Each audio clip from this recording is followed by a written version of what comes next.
Salam əziz izləyicilər. Bugün sizinlə kələfur bişirəcəyik. Mən əti əvvəlcədən qaynadıram, daha sonra isə əlavə edirəm.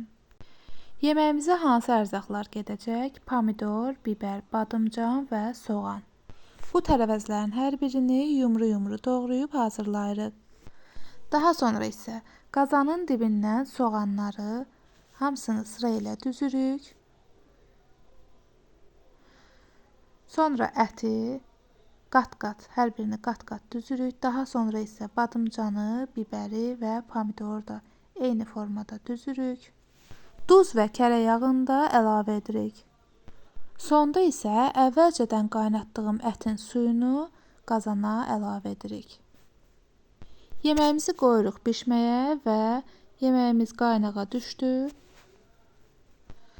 Və gördüyünüz kimi yeməyimiz artıq hazırdır.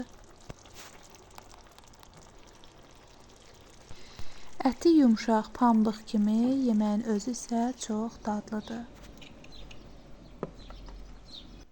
Bu yeməyin ətini mən öncədən qaynatdım və kəfini də götürdüm. Çünki əvvəlcədən qaynadanda ətimiz yumşaq, pambıq kimi olur və yeməyimiz də daha duru, gözəl görsənir.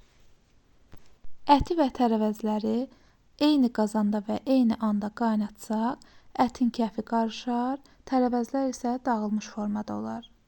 Ona görə mən ayrı qaynatdım. Hazırlayan hər kəsə nuş olsun. Bu kimi videolar üçün kanala abunə olub videonu bəyənməyi unutmayın.